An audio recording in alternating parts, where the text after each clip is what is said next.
back to 1 minute technical analysis with stock Midas. Today we're looking at this ticker symbol VIAC, ViacomCBS. We're looking at a stock that was a victim of the Archegos Capital's margin call back in March alongside with Discovery.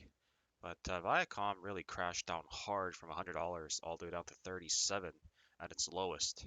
Now, at the time, it had a lot of buy ratings from lots of analysts, but the price didn't quite recover as quickly as people expected, so it kind of fell off people's radar.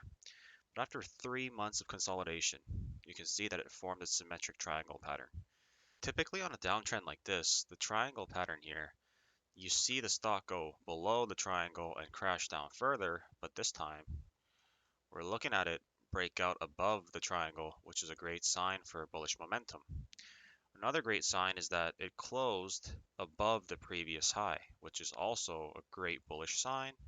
And we're looking at a very solid support line at 42.60-ish.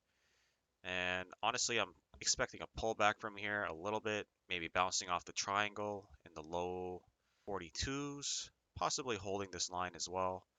But essentially, there aren't that many walls or resistances up towards 48, so it's got a lot of room to go.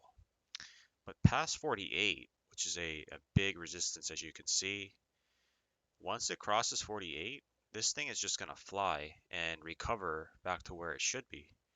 Because once it passes 48, there really aren't as many resistance levels as it fell so rapidly.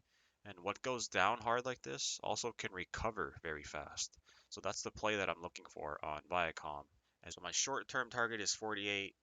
But once it crosses the 48 resistance, expect some crazy moves to 50, 55s, and 60s.